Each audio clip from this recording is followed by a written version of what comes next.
All right, welcome everyone. I think we are slowly getting people to sign in. So as soon as we get up to a certain critical mass, we'll start. Very excited to introduce my colleagues and talk today about a super interesting topic that always consumes our conversations when we're in various state capitals trying to advocate for iGaming legislation. iGaming consisting of both poker, online slots, online table games, live dealer products, and um, two of our speakers are hailing from states where, of course, all of those things are legal, and of course, our third speaker had something to do with that. So, a lot of great stuff to talk about today, and very excited to see these numbers climbing. You can't see them at home or in the office, but um, our main goal today is to beat the numbers that John Pappas posted yesterday. So today is our third and last annual webinar that we're doing, our Power Summit Lunch, where we bring our members kind of front and center, or our regulators front and center, to talk to you about issues that are super important to us. Our mission idea is to help pass iGaming legislation in the 42 states or so that still don't have it.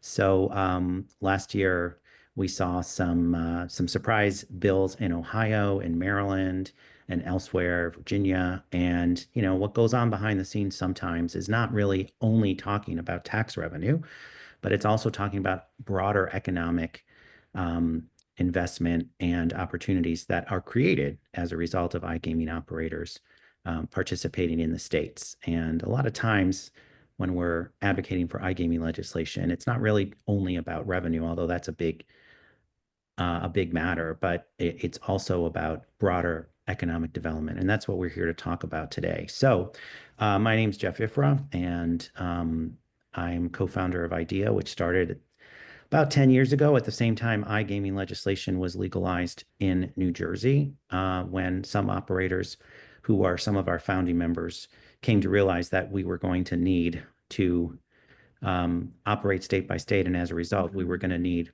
a lot more help when it came to advocating for iGaming legislation. And so we've been doing that for a while. And, thank God we're over 35 members strong. Almost every participant in the vertical is a member now, which is great. And this is our final panel today, of the IDEA Power Lunch Summit. So today, again, we're going to talk about the states that have embraced legal iGaming and sports betting, and we're going to talk about the measurable benefits that extend far beyond just the gaming operators themselves. So we're going to touch on how online gaming revenue is being reinvested into education, infrastructure, community programs, and we're going to also explore some broader economic ecosystems that the legal industry creates. So before we do, I just want to do a couple of housekeeping items. There is an opportunity to ask questions to our panelists. Just use the Q&A function, which is at the bottom of your screen. And we'll try to leave some time at the end of the sessions for those questions. Also, at the end of the webinar, if you have friends or colleagues who are unable to watch today, it is going to be on IDEA's website. As soon as it comes out of production, it will be available at ideagrowth.org.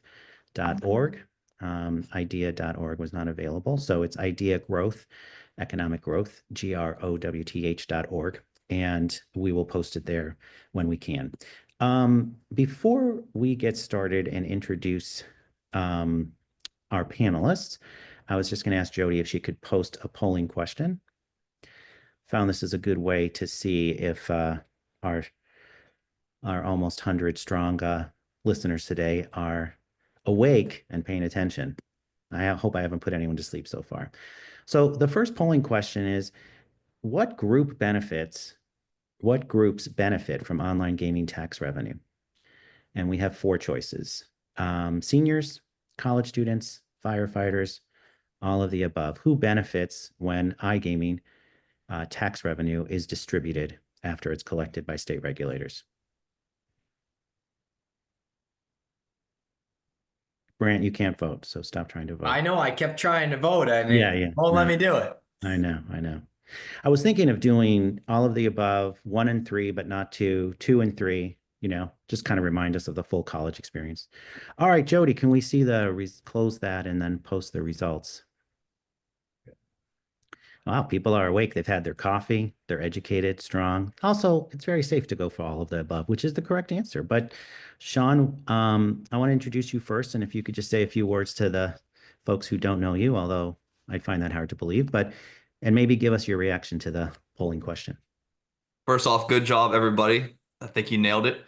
Good to be here, Jeff. Thanks for having me. Thank you for your leadership in the industry. My name is Sean Fluharty. For those who don't know me, I serve as the minority whip in the West Virginia House of Delegates, where I was first elected in 2014 and helped run legislation for sports betting and iGaming, which we're here for today, as well as a lot of responsible gaming legislation in recent years. I also serve as the head of government affairs for the online supplier Play and Go, and also serve as the president of the National Council of Legislators from Gaming States. So as you know, in the industry, nickel G's. Looking forward to today and answering any questions that are out there and giving some insight and some inside baseball on the legislative process and how things went down in West Virginia and how we continue to grow as a state and industry within the West Virginia lottery system where iGaming exists. Thank you. Brant? Yeah, well, thanks, Jeff. Brant Iden, Vice President of Government Affairs for Fanatics Betting and Gaming. I was thinking, Jeff, since you're moderating this one, we should call this one the IFRA Power Hour. I was thinking, I mean, we really got, this is great. That's fine. It's We, a we, great panel. we Looking might forward lose to some being on. registrants if we do that, but that's fine. Oh, no, we may have gotten over the 100 mark. That was the number, right? I don't know. So, before I was with Fanatics, I obviously spent 6 years in the Michigan House, where I worked on all things gaming, sports betting, online casino, daily fantasy, ADW for horse racing. Michigan had not seen an update to its Gaming Act in about the better part of 23 years before we did it in 2019. And looking forward to talking all about where the revenue goes and all those other great pieces that you mentioned here today. And of course, worked throughout that entire time with my very good friend, David Murley of the Michigan Gaming Control Board. So take it away, Dave. Yes. Dave. Thanks, Brant. Dave Murley. I'm the Deputy Director of Online Gaming for the Michigan Gaming Control Board. I've been doing this for over 12 years, and before that, I was the Governor Snyder's legal advisor, dealing a lot with iLottery and things like that. So I've seen a lot of changes in the gaming industry here in Michigan. Just as Brant said, it got real modern real fast in the last few years. Well, thank you, David. I know that all of our members, as they interact with Michigan, always enjoy your team and your support. So I'll say that right away, and to Sean as well. And Brand, thank you for supporting online gaming legislation and being really the first states to really enter both those verticals so early. I want to talk about our first talking point, which that poll sort of spoke to, which is the legislative process. So tax revenue and its beneficiaries. Really the theme of our first point is how are these designated beneficiaries, whether they're seniors or firefighters or young college, scholarship applicants, how are they identified? Maybe this is an obvious point. I don't know, but I thought that maybe each of you could kind of, because you've all seen how the legislation is made, and two of you have participated personally in that. How does this come up, and how are beneficiaries identified? And, who decides who gets a piece of what is become a pretty large pie, right? We're talking about tens of millions, sometimes hundreds of millions of dollars of tax revenue. And, how are those beneficiaries determined? How do we identify education and scholarships or firefighters or horse racing or seniors? How does that happen? So if I could maybe just go in the same order, which is just an alphabetical order, Sean, and ask you and then Brant and then Dave to kind of talk about. Sure. Good question, Jeff. I'll tell you, when we were running legislation, we first passed sports betting in 2018, and we followed up in West Virginia with iGaming 1 year later. And, there were a lot of naysayers who thought we couldn't get across the finish line. But for those reasons you just pointed out, it's exactly why we were able to move legislation. So in West Virginia, everything goes into the lottery fund, and the lottery fund has percentages of that income that comes in and goes out to certain areas. And those areas in particular, education is a huge part of it, allocated 110 million last year to education from our global fund, with 30 million of that going to the Promise Scholarship. And I'll tell you, when we were running iGaming legislation, that was a huge focus. The Promise Scholarship is a scholarship that allows West Virginia students to go to in-state institutions at a very reduced rate. And for many years, that, as happens in states, that fund was starting to deplete, and we needed to make sure that we were bringing money into it. And how we were able to do that through iGaming legislation. And the message to constituents and lawmakers alike resonates still today. It's one that says, let's raise new revenue without raising current taxes, and let's keep important things funded, like the Promise Scholarship, like senior center programs. And to this day, if you fast forward from the original idea of having iGaming legislation in our overall lottery budget, last year was our second highest ever on record. And that's not by coincidence. That's because iGaming and other verticals are thriving. And with that, we were able to put in 110 million in education, 90 million to senior services, 63 million to tourism, and 172 million went back into the general fund. And so when it goes back in the general fund, we can then address needs that are necessary based upon the current economic climate. And so that's something that I think also doesn't get talked about enough, is that you have the direct line items where this money is going, but also in times of need, you can really use this as a bit of an emergency fund. And that's what we've been able to do in West Virginia. And it's growing at an exponential rate. And a large reason for that is through the revenue generated by iGaming, which helps shrink the black market and bring real revenue back to the state. Those numbers are amazing for a state like West Virginia. Thank you, Sean. And sounds like that was good to get on the bus pretty early there, both with sports, which you did the same year the Supreme Court authorized you to do that, which is crazy.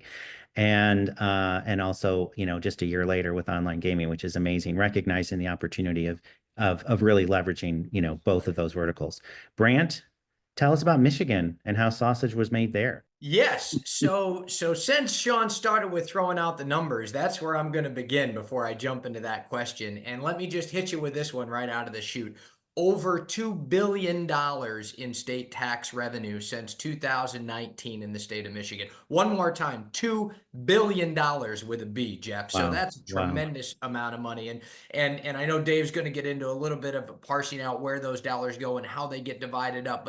But the bulk of the money goes to education in the state of Michigan. And then, of course, it gets divided out from there. So about 80% goes to education. You've got some tribal interests in there, which I know we're going to talk about today on the call. You've got some firefighter prevention money, cancer prevention fund money. There's some horse racing dollars that go there. Of course, responsible gaming is very big as well. And then there's an economic development fund. So, but again, a bulk of that is education. Now, let me give you a little bit of the backstory about that. I'll sort of pull the curtain back here a little bit, Jeff. So I originally passed a little bit different than how Sean did it. We did it all at once in Michigan. We did iGaming, sports betting together. We did this as a big package because I didn't think I could get it done piecemeal. I give Sean a lot of credit for being able to do that. I thought if I'm going to push this boulder up the hill, I can only do it once, and I've got to do it in one foul swoop.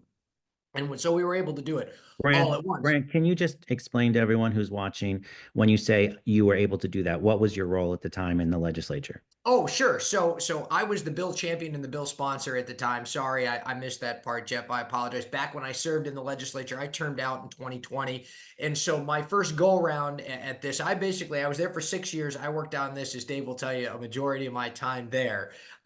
So what happened though was in 2018, I was able to pass this legislation the very first time under Governor Snyder that David Murley had mentioned, who he previously worked for. Unfortunately, I didn't do my due diligence with the executive branch, and I spent all my time in the legislature working on the House and the Senate trying to get the votes, and the governor vetoed my legislation in 2018, which forced us to start all over again. And at the end of 2019, Governor Whitmer, signed this legislation and, of course, went into effect starting with OSB, online sports betting, in 2020. So to your question, and this is where all this sort of comes into play, Governor Whitmer had some, as it happens in every state, she had some priorities. And the first part was, okay, a majority of the money that comes in the state of Michigan for gaming already, whether it be lottery, whether it be casino dollars, already get directed towards education. So let's start with that bucket there and let's make that the priority. Then let's negotiate about on some of these other issues. So how did we end up with horse racing? Well, then we had advocates that were adamant that dollars needed to go to horse racing for them to support this issue. Obviously, we needed more money for responsible gaming because that was going to be a priority and expand gaming in the state. And so, as we went through this process, it was sort of very line item. We negotiated each one of them with the executive office and my counterpart in the Senate. Senator Hertel at the time, Democrat, helped me a tremendous amount with this legislation.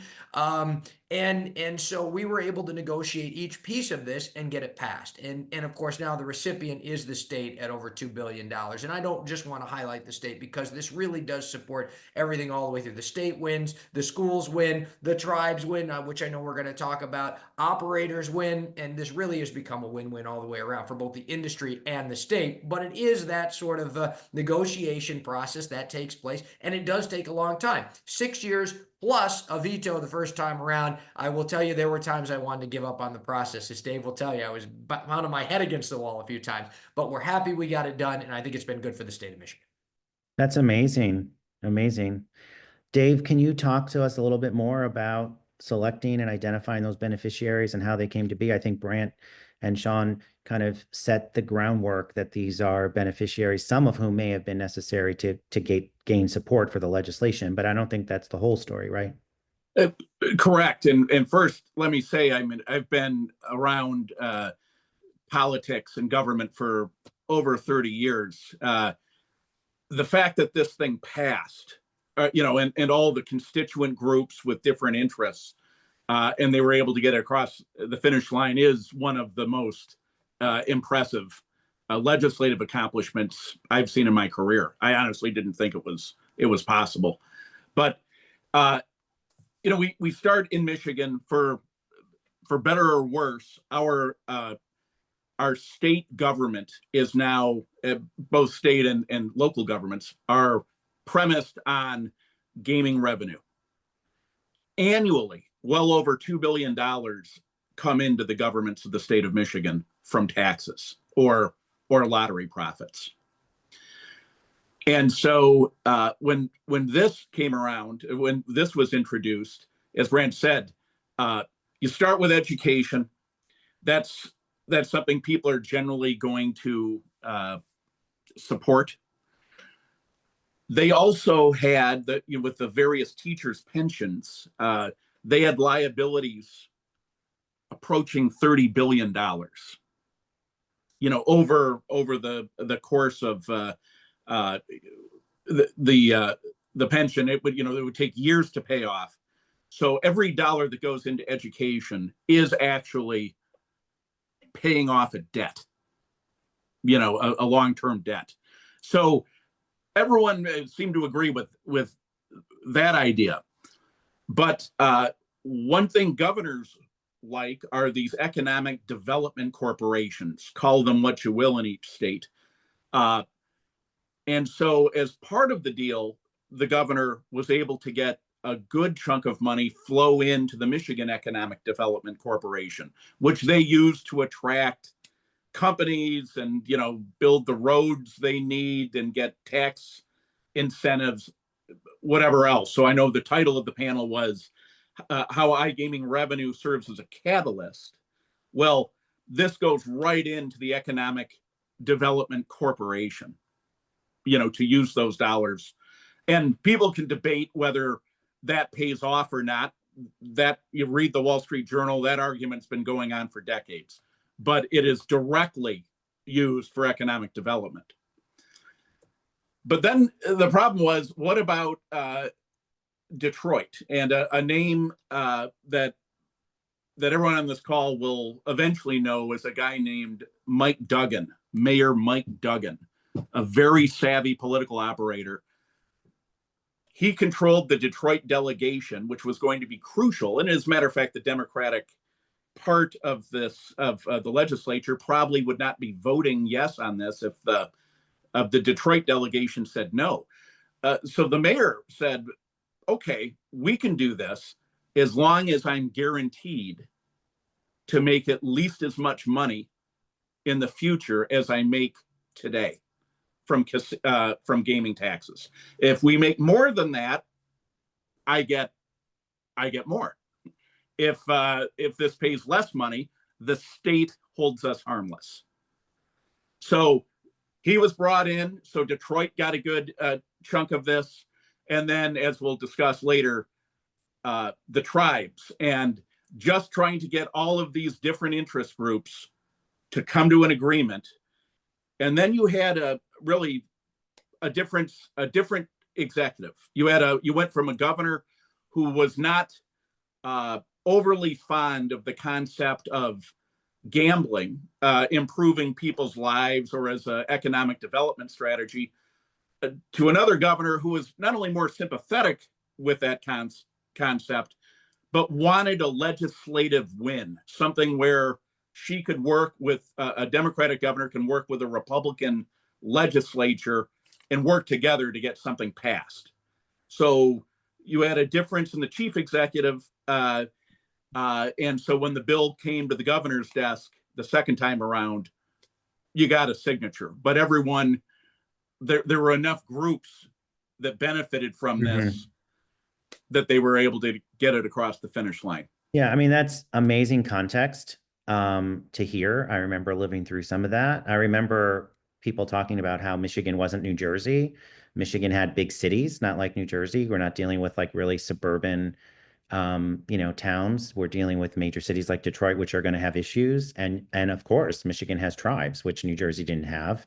And there were a lot of other issues that, seemed to indicate that this was never going to get over the finish line. And a lot of the things we're talking about are exactly what today's governors in the states where we're trying to pass iGaming still grapple with and, get us to a point where, like Brant, we feel like, really, is this ever going to happen? How do we overcome? How do we bring all these people under our tent? And I think the discussion around economic development and beneficiaries of tax revenue is an important piece of that, because you can't just keep talking about there will be tax revenue and there will be a lot of money, because that's really not the only concern on the table.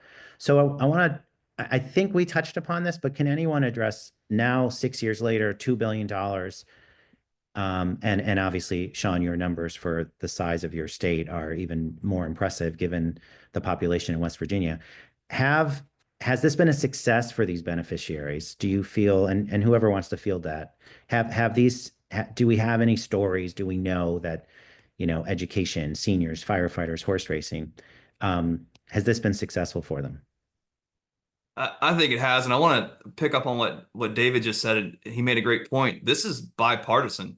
Good policy is bipartisan. If you look at our respective states that have passed it, you have Democrats and Republicans coming together because they realize this is good policy. Good policy shrinks the black market. Good policy protects the consumer, and good policy raises new revenue without raising current taxes. And I think every criteria that we have, every metric we can objectively measure this by, it has been a success. Whether in West Virginia it's sustaining the promised scholarship or the fact we've had exponential growth on this particular line item. I think many legislators would agree what they worry about is shrinking line items and money coming out of the state. And in West Virginia in particular, in year one, it was merely $5 million that was transferred to the lottery fund. You fast forward to today, it's over 30 million. So the exponential growth of this particular line item proves that it's a success. And we've also passed more legislation based upon the success of iGaming and other gaming verticals.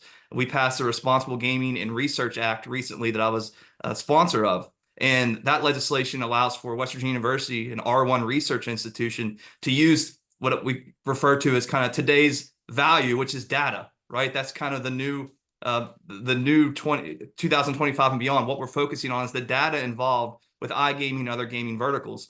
And when states lack the gaming verticals that we have in West Virginia, they lack that data that's important for the research topics and protecting consumers, which is exactly what we're trying to do with West Virginia University and be that kind of UNLV of the East, as how we're selling it now as a program. We've actually started a full program at the university based upon that legislation. And that couldn't be done without passing things like iGaming and sports betting and other verticals, which brings the data with it. So that's something that when you originally pass legislation, you don't think of at the time back in 2019, but when you stay on top of the data and what's going on and what the state needs, it's a shot in the arm and allows us to look back as a mature state and be proud of what we've done.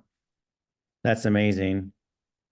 Yeah. Yeah. So It's absolutely fantastic, and I want to pivot just a little. The education piece that Sean brought up, obviously great stories in Michigan, but I'll give you one, Jeff. You had asked me, you said, "Well, give me kind of an anecdote for what," and so let me give you one here. And this is a good one. And David brought up Mayor Mike Duggan, so I'm gonna highlight the city of Detroit here because this is one of my favorites. So for those of us that remember this far back, and we probably try to forget it, but in March 2020, the world shut down. It was done, right? I mean, I remember we launched sports betting in the state of Michigan, and 3 days later, the Big Ten tournament was canceled. It was all over. Sports was done. Casinos were closing. There was no money coming in. Well, one of the things that one of the many revenue sources that the city of Detroit relies on are city income tax for people that go into the city and work. So there's an employee city income tax. People go into the big office buildings and they get charged on that, and that drives city revenue. Of course, happens in a lot of big cities. What do you do when people don't go into the cities and work, right? And I remember about a year or so after, and at the same time, this important part of the story, I want to highlight, we launched in Michigan while all of this COVID business was happening and the casinos were closing. And about a year later or so, I ran into, the world started to calm down a little bit, and I was in Michigan, and I ran into the mayor. And we started having a good kibitzing, and we start talking back and forth. And I said, Mayor, I said, how do you think it's going? And he said, Brand, he said, let me tell you. He said, because of the dollars that were coming in from online revenue sources, because I didn't have the money that I usually rely on from casinos, I was able to keep officers on the boots on the ground. I was able to fund the police force downtown. I was able to he gave me one. He said I was able to keep streetlights on that I wasn't able to do before. We were looking at ways to sort of shut the city down, sort of grid by grid. And that's a bit extreme, but that's the sort of things. Remember that far back, we didn't know how long this was going to last. We didn't know how long casinos were going to be closed, and yet we had this online revenue that was this generating that people were sitting at home, nothing to do. A lot of them weren't working, right? They were hanging out, they were entertainment, they were watching Netflix, and when they weren't watching Netflix, they couldn't watch sports, so they were probably playing a little bit of blackjack. And this was something that I think really helped propel the city in so many ways. Now, obviously, we've grown a lot since. We continue 30% year over year growth with the dollars that come in to the state coffers as well as the city of Detroit. And they've really expounded upon that. But I just think that's it's a great story that I always like to tell about, man, this Yeah. really helped the city in a really tumultuous time, right? Yeah. Yeah. That's amazing. And Dave, I know you want to comment on that, but Sean, we just had a quick question on what you said. What was the university program in West Virginia that you were referencing that you would like to turn into the UNLV of the East? So Western University recently started, based upon the Responsible Gaming Research Act that we passed. They started a program with the School of Business at Western University, which allows for research in the gaming industry. And what the bill did, it forced operators to turn over the data. So data now comes into West Virginia Lottery. That data will now go to West Virginia University for this program. So they're able to take that data, the requirement now that we put in the legislation, and use that for research purposes for responsible gaming, and identifying through an R1 research institution, which that was the main catalyst. Was we had this at our disposal. And other states, I think, quite frankly, should be looking in a similar model. I mean, if you're looking at passing legislation and you have an R1 research institution at your disposal, they should be on board with this, saying, hey, we would like to have that gaming vertical included because we would love to have that data, that new currency for this new economy, to know and identify exactly what's taking place and any issues that may arise within this. I think it's a frank conversation that the industry should have as well, and joining forces with the education lobby and the educators in those states to say, hey, look, we can all come together on this issue, and this is one way to do so. I love that. Dave. Oh, well, I just wanted to follow up on Yeah. what Brant said. As I mentioned, in Michigan, gaming is one of the main bases for our entire public policy and government operations. That's whether it should be or not, that's a different story. It is. In 2014, Detroit filed what was, I believe, the largest municipal bankruptcy in the history of the world. It was in terrible shape. They had very little money. Their pension funds were, just in arrears. Mm-hmm. In order for this bankruptcy to work, and for the judge to approve it, they looked at gaming taxes. Now, this wasn't even before, or this was before online. This was just the 3 Detroit casinos. Those made up almost 17% of the city's budget projected 10 years out. And so, but for those revenues, the Detroit bankruptcy plan and getting rid of the debt and all the other things couldn't have happened. So once online comes around, as Brant said, Detroit essentially shuts down. The casinos shut down. And the online really does not only help, well, it helps the city recover, but they're now making far more in gaming taxes than they did before COVID. That it's the online hasn't hurt Detroit's tax revenue; it's enhanced it substantially. And so this whole idea of now the Detroit city budget needing the gaming taxes, boy, with the online, they now have quite a cushion there and can use that money for other things. Yeah, that's an amazing thing. I mean, sometimes you get the prescription before you get sick, right? So the Jody, we have a polling question along those lines for the group. And we've talked about direct beneficiaries, but this question focuses on other ways that iGaming operators contribute to local and state economies, building technology hubs, live dealer related jobs, data centers, all of the above. Brant, you still can't vote. Sorry. All right, Jody, we can close that and see. Okay, people aren't falling for my stick anymore. See that? 97%. All right, well, that's good. We've got not everyone voting either. We have a healthy size of you who are not voting, but hopefully there will be one more question for you at the end, which will not have all of the above. So you will have to actually think about it.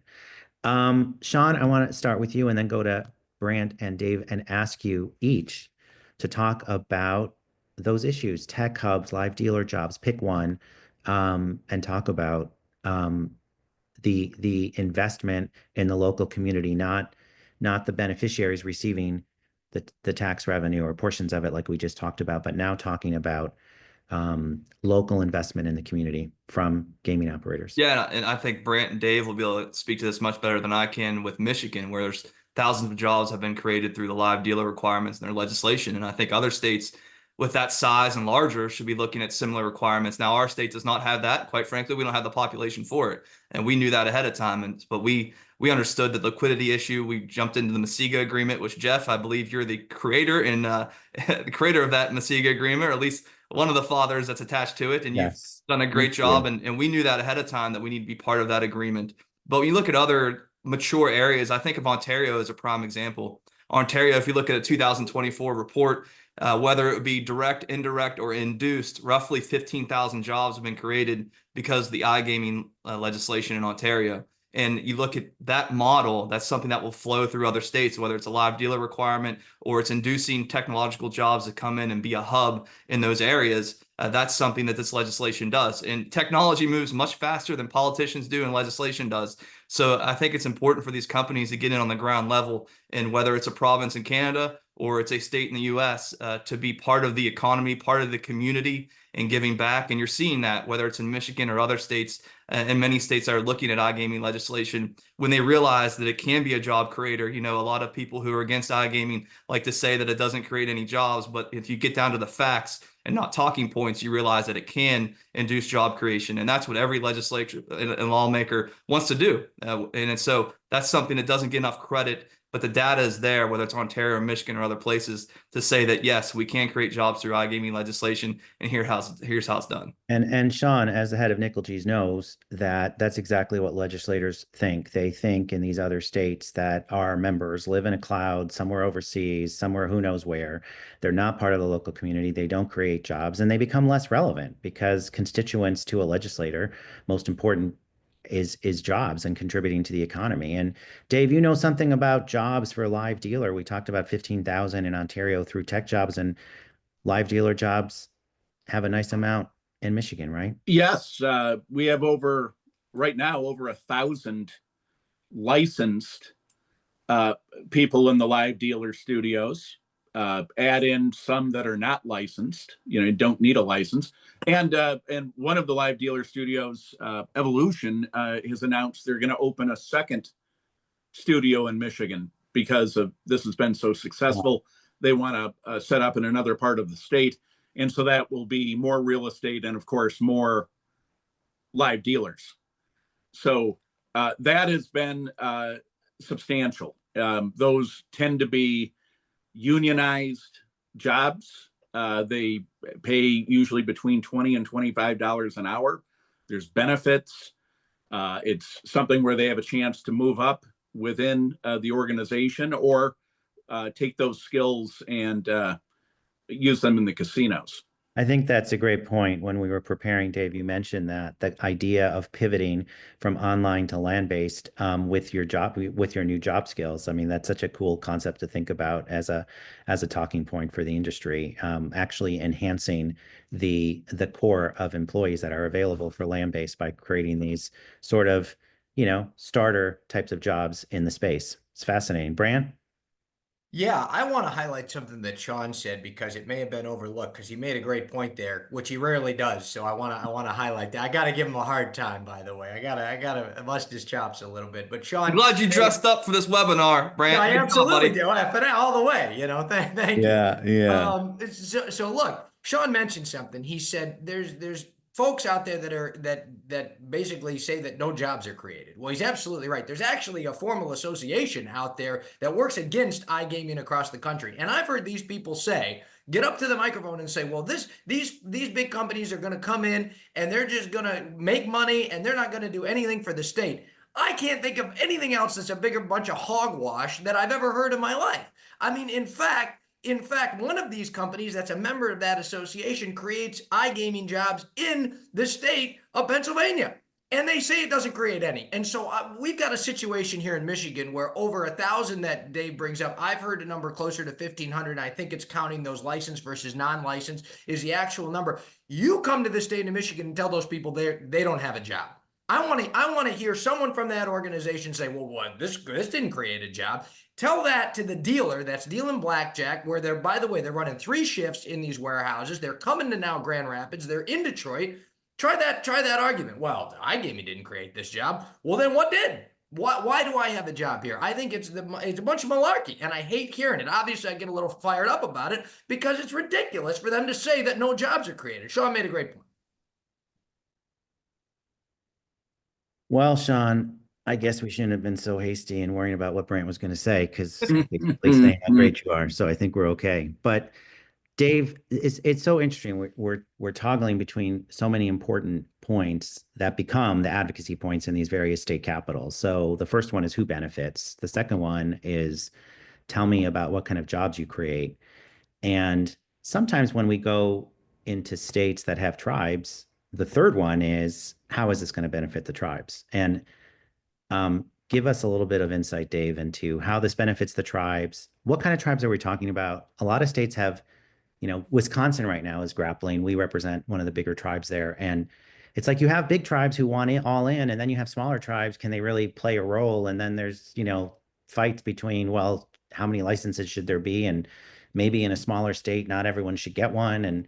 And in your state, you found a way, which is really remarkable. I mean, you were way ahead of your time, I have to say, because what we've seen subsequent has not been the same. You found a way for every tribe to have a seat at the table and have a partner, and talk to us about that. Yes. So 12 federally recognized tribes in Michigan. And, when it came to their land-based casinos, the money they could make from those depended largely on where they were situated. So Michigan, there's an upper and lower peninsula. We had 5 tribes located in the upper peninsula, which is a long way from a lot of things. And so their casino revenue numbers were not that high, whereas some in the southern part of the state were among the most successful tribes casino-wise east of the Mississippi. So the way it worked in Michigan was, look, every tribe gets a license to operate, and every tribe can bring in a platform provider if it chooses to run their iGaming. Some tribes decided they would run iGaming on their own and keep then the vast majority of the revenue. Others, small tribe, rural, they'd reach agreements with, say, DraftKings or other platform providers to run the gaming for them. So what it did is it allowed some of these smaller tribes with less gaming revenue in isolated areas a chance to enter the iGaming market, where the dynamics are not based on your physical location. So in that sense, a lot of tribes did benefit from this, just with this new market. But they really benefit directly 2 other ways, and that's, first, whatever agreement they can reach with the platform provider could provide millions or tens of millions in revenue sharing to that tribe. Second, and I have to applaud the people behind this, they part of the tax, if you will, on internet gaming in Michigan goes directly to the tribes. I mean, essentially the tribes are taxed. I don't think that word's used in the statute. But the tribe shares their revenue with the state, and it's then returned back to the tribes. So tribes, just on what is in effect tax revenue on iGaming, they're getting $55 million from this. Wow. So that's before any profits from iGaming. This is just their portion of the tax. So that's an enormous shot in the arm, Right. especially for these smaller tribes, that are now getting, but before they even get iGaming revenue, they've got this money, as Brant had mentioned. I mean, cumulatively, this would have been about 200 million over the last 4 years. That's amazing. And Brant, can you give us a little insight into what happened on the legislative floor when the tribes came into the piece, and how, I'm sure you're probably behind helping to deliver that 200 million to those tribes through the legislation?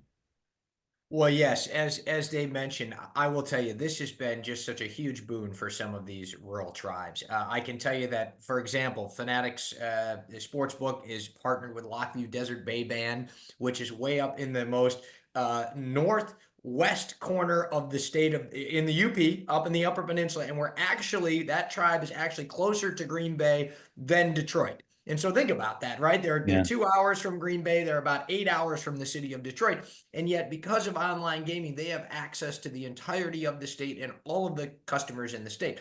Not to mention, it gets very cold in the UP in the winter. Yeah. This is more of a summertime destination, right? So people do go into their casino, absolutely, throughout the year, but certainly much more in the summer as a resort destination that the UP is. But now think about it. They've got access to consumers during the Super Bowl. So now Super February, you've got all that action that now can come in on Fanatics Sportsbook. So look, this is a huge boon to some of those communities. And yes, this was a lot of back and forth, a lot of conversation, because Michigan, of course, is one of 2 states that offers basically some sort of competitive iGaming opportunities for tribes. And every tribe gets to participate, or they can go it alone if they want, right? They can stand up their own model, or they can partner, as Dave mentioned. And one example that I've seen that I think has made a world of difference is of course Bay Mills is partnered with DraftKings up in the state, and I've heard stories from tribal leaders up there about they built a brand new hospital. They've added an addition onto their school up there, and this is Mhm. all coming in from the tremendous amount of revenue that iGaming is bringing in. So when you look at how this impacts communities, this is just not my example of a big city in the state of Michigan like Detroit. This is about small rural communities and tribal nations that are also benefiting from this. That comes back to where I started, which is this is a win-win. This is a win for tribes, win for casino operators, and a win for the state all the way around. Not to mention consumers who now get to play on a safe platform that isn't, of course, operated by some unscrupulous actor, right? So Right. it's really a big win-win. Yeah, no, that's amazing. So we've talked about all these different ways that we help, drive benefits to certain causes. We talked about tribal benefits, and we've talked about creating jobs. One of the other counter arguments, Brant, by the group that you did not name, is how this might hurt land-based casinos. Like we've talking about, it's hard to understand that argument because we've talked about all the different ways this is contributing to the economy. And I'm sure that the casinos in your community would have gotten on top of this train early on, given that you have some very large casinos in the Detroit area and elsewhere. And obviously, you passed this legislation despite this concern to the extent it was raised. But it's a very popular argument. It's again, it's funny because you told the whole story about the mayor in Detroit and about how his casinos had to close and they would have had zero revenue if they didn't have partnership opportunities and online. Same story in New Jersey, by the way. And it had that online gaming piece not been in place at the time of COVID, that would have been even more devastating. And yet, year after year after year, we hear about this issue. Let's do our last polling question. About this question, and it's just a yes, no. So I'm hoping to get more than 30 of you to answer. Come on. Do you This is feel a that great online question. I want gaming, to see. I want to see how this one comes in, okay, you, Jeff, you because this is still can't good. vote though, Brent. Do I you know. feel that online gaming has hurt the revenues of land-based casinos? You get a single choice. You can't say all of the above. It's not even on there. Yes or no. Do you feel like it hurts? Give you an extra second. All right, Jody, I think we can close it and let's see. Survey says. Survey says we have a lot of members on the phone today, I think, and some regulators, but that's good to say. Um, by the way, Brant has asked me to identify the 8 people who said yes. I think we know who they are, Brant, so we can talk about that afterwards. Yes, yes. You'll all be getting independent calls from me. Those 8 All votes. right. Well, rather than applaud, but he's a great story. So if he does call you, just don't hang up right away. That's a great story. Well, let's go in order here to close up. We have like 10 minutes left, starting with Sean, going to Brant and Dave. How would you address the 8 folks who said yes? Well, I think the data is clear. Revenues are certainly up. And I can tell you, Jeff, I represent a district with a brick and mortar casino. Whose door do you think they would knock on first when we're running iGaming legislation and say it's going to cannibalize us? It'd be mine. And they haven't done that since 2019 to today. No complaints because revenues are up. And I believe it's a great player acquisition model. And look, we have many verticals in West Virginia. We have LVL machines in our bars and restaurants. We have iGaming. We have iLottery. Each vertical represents a demographic of a player, and those demographics don't always go into the brick and mortar casino. So now, if you're a brick and mortar casino and you've partnered, and I realize many states, and we did in West Virginia, view this as a partnership, and you use the tethered license model in your iGaming legislation to say this partnership's valuable to everybody. And the player acquisition model that comes with that, if you're a brick and mortar casino, I think is advantageous to everybody. And a rising tide raises all ships, and I think that's something we've certainly seen through iGaming legislation. And we understand the politics of it. You're going to get talking points on the other side, but as Brant mentioned, some of the same people with the talking points are operating iGaming. So if you really want to double down on it, why would you acquire an iGaming license in states if you're going to complain about it in other states? So, but that's expected. That's the game of politics. But the facts, the data, pretty clear. Cannibalization, and I think David Reebok does a good job of this. I wish we had him on this call to talk about this specific issue. He'll tell you he has decades plus of evidence in New Jersey that says otherwise. And if you know David Rebuck, that guy is a straight shooter who knows his stuff. So, Well, you know, short advertising plug for Brant Iden's upcoming podcast with Dave Rebuck. that's right. Yeah. Tune in now. World Series of Poker.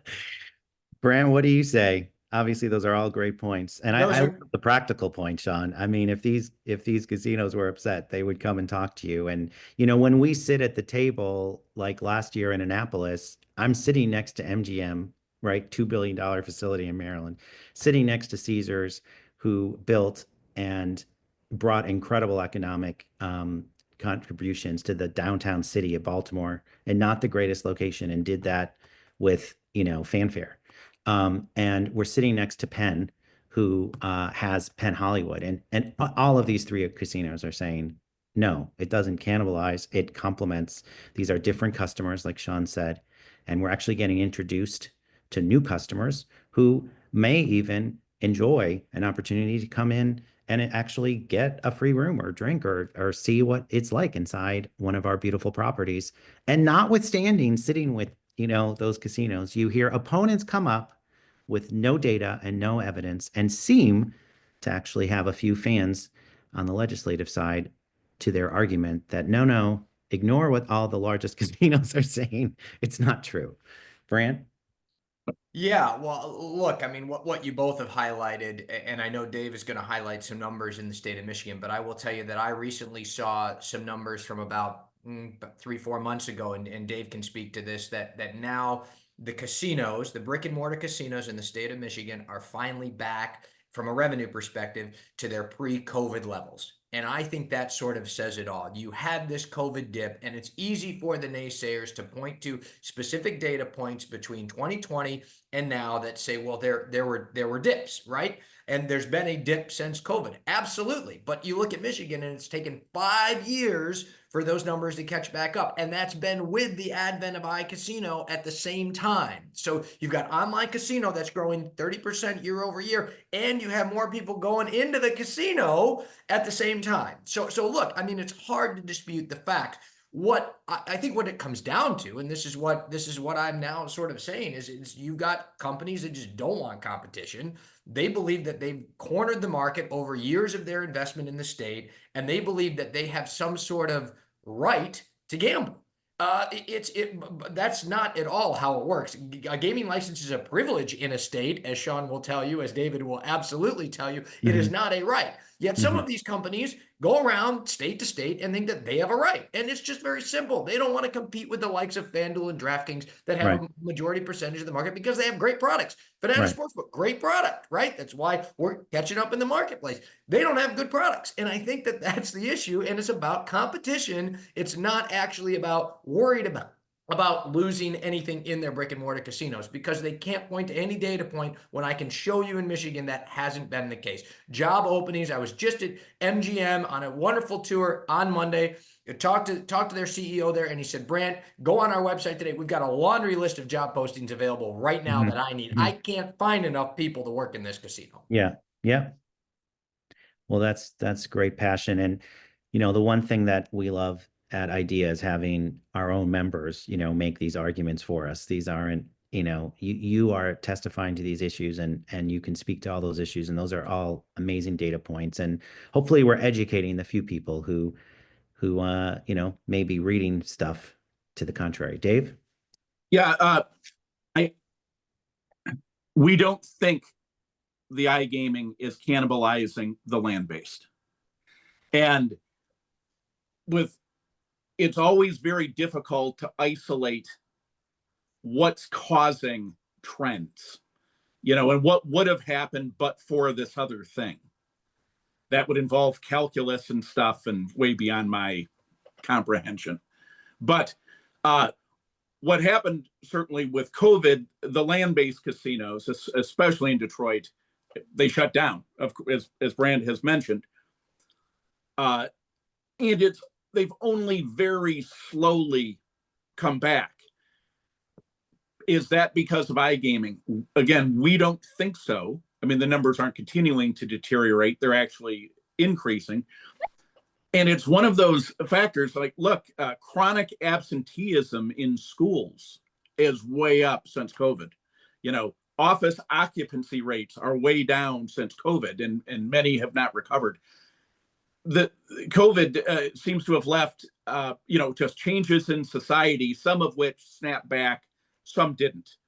And we think the COVID, and then of course the elimination of the various stimulus checks that people were getting that allowed them to go to the casino and then play, those went away. And then it's taken a while, but then last year we saw a 5% rate of growth in the land-based casinos. And we think the land-based casinos are doing fine. Yeah, and are not hurt by the iGaming. And Jeff, as David mentioned, there's many factors. I mean, everybody's read on Vegas and the decline of participation in brick and mortar. Last time I checked, online casinos do not exist in Nevada. So something else is causing that. I don't know. Maybe people don't like paying $15 for a damn water. That could be a factor. So there are many things that come into this analysis, and to narrowly tailor it and blame iGaming is just false. It's just a falsehood, and the data doesn't back it up. The reasoning doesn't back it up. The last time I was with Brant at a blackjack table in a casino, he kept getting all his drinks for free. I don't know why that was. Well, smooth operator. I'm at the $2 tables. The bare minimum is where you find me, Jeff. All right. Well, our last point is kind of also a passionate point for you, Sean, which is the issue of illegal offshore gambling and how legalization is really needed to curb offshore illegal gambling. A little bit of a different point, but something that we can come back to when we hear arguments about cannibalization, which aren't true. They can be countered with other benefits of legalization, including consumer protections for games that people are already playing, right? Yeah, the black market is thriving in the US, and I keep going back to the AGA study that I dropped in July, and I would recommend everyone who's on this call to check out the AGA study on sweepstakes and offshore casinos and the impact it's having on the industry in the US. And look, nearly half of all Americans who see an online casino ad are seeing it for a sweeps or offshore company. Half. I mean, I can't think of any other industry where it's legalized in the state, and then half of the competition that you see to the consumer is coming from an illegal market. I can't think of one. I'd be happy to know other ones that exist out there. And who bears the cost, Jeff, in these states where it is illegal, and say an individual is on an illegal market and they need help?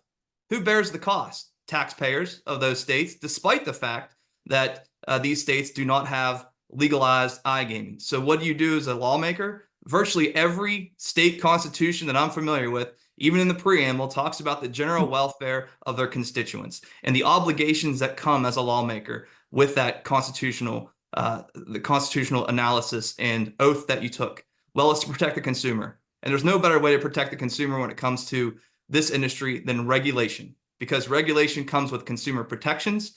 We can monitor and discover who may be a problem gambler, and we can address those issues. And as a lawmaker, it becomes pretty clear when you see the robust market. And states are now taking action, whether it's through attorney general opinions or direct suits. States organically are taking action because they understand that it is a black market that is infiltrating, in many states, a legal one. And if one doesn't exist, it's not bringing in the tax revenue that would if a regulated market did exist. So all these factors come into play. And it's just at this point, based on the data, I think you're going to see lawmakers realizing, because of the organic approach that's coming through states, that a regulated market protects the consumer, it raises new revenue, and it shrinks the black market. And I always go back to a story when I was out in Colorado for visiting Governor Hickenlooper at the time, and we were in West Virginia, was looking at a medical cannabis industry and as well recreational. And so he said, we had $100 billion black market. Now we have $100 million black market.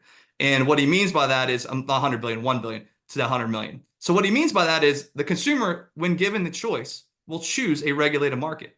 And in many states that have it, that's exactly what they do. But to allow the black market and sweepstakes to just run amok with no consumer protections and basically waving the middle finger to states and saying, hey, we're going to do this whether you like it or not, states are reacting and lawmakers are reacting, and the regulated market helps shrink that black market.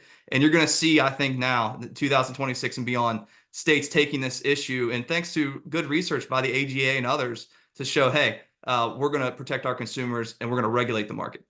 Well, thank you. Thank you, everyone, for participating and everyone who's watching. It was a great webinar, great participation, and we really big debt to Sean, Brant, and David for participating in the prep sessions for this and taking time from your busy days to share your thoughts on important topics and for continuing to advocate for legal iGaming legislation across the United States. Thank you so much.